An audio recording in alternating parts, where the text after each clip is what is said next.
ಸರಿಗತಿಕವಾಗಿ ಮೆರೆಯುವ ಅಮರೇಶ್ವರನು ನಿನ್ನ ನಡತೆಯನ್ನು ಮೆಚ್ಚುವುದಲ್ಲ. ಅಮರೇಶ್ವರನ ಮೆಚ್ಚಲೆತ್ತರ ಸುಂದೆಯಲ್ಲ.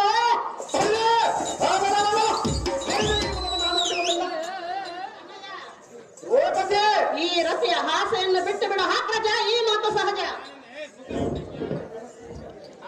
ಕೈಯಾರದ ಹೆಣ್ಣೆ, ಕೈಯಾರಾದ ಗಂಡೆ, ಅನ್ನನಂತೆ ಇಂಥ ಬಣ್ಣದ ಮಾತುಗಳನ್ನು ಹಾಡಿದರೆ ನನಗೆ ಕರಣ ಮುಕ್ತಾಗುವುದಿಲ್ಲ.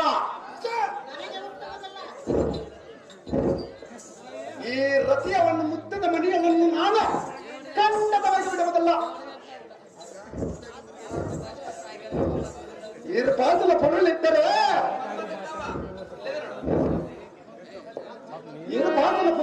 ನನಗೆ ಸಂಪತ್ತಿಗೆ ಕುಂದಿಲ್ಲ. ಲೇ ದ್ರೌಪದಿ, ನನ್ನಂತ ರಾಜನಿಗೆ ಆ ಬಡಿಜಂಗಮನಾದ ಶಿವನು ಪುರಳಿದ್ದರೆ ಪುರವನಿಂದ ಹೇಳಿದಿರುವಿಯಾ? ಲೇ ಬಂಡೆ ಸೊಮ್ಮನೆ ನನ್ನ ಪಟ್ಟಣ ಕನ್ನಡ ದ್ರೌಪದಿ, ನೀನು ಹೋಗಿ ಅವಕಾಶ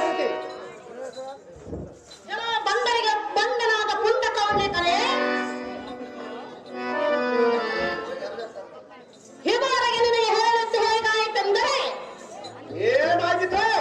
ತೋಡನ ಮುಂದೆ ಕಿನ್ನರಿ ಮಾರಿಸಿದಂತಾಯಿತು, ಕೋಟೆಯ ಕೊರಳಿಗೆ ಮುತ್ತಿನ ಹಾರ ಹಾಕಿದಂತಾಯಿತು. ಬುದ್ಧಿಶೂನ್ಯನಾದ ದತ್ತ ಗಂಡಸೆ,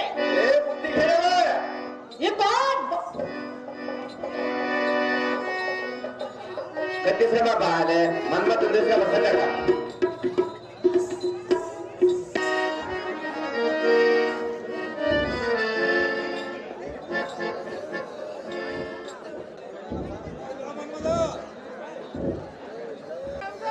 ಹತ್ತಿನಂತವರೇ ಎಲೆ ಬಂಡಗೆಳೆಯಲೇ ಇರಲಿ, ನೋಡಬಾರದಕ್ಕೆ ಇಪ್ಪ ಇಲ್ಲಿ ಬೆತ್ತರವ ಧನುರ್ಬಾಣಗಳನ್ನು ತೆಗೆದುಕೊಂಡು ನಿನ್ನ ಶಿರವನ್ನು ತೆಗೆಯದಿದ್ದರೆ ಬಾಪುರೇ ದ್ರೌಪದಿ ಎಂಬ ನಾಮಾಂಕಿತ ಮತ್ತು ಸಾತ್ವಿಕೆಯನ್ನು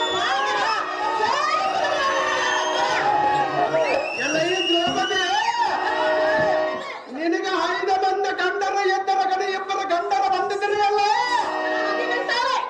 ನಿನ್ನ ಅಮ್ಮ ನಾನು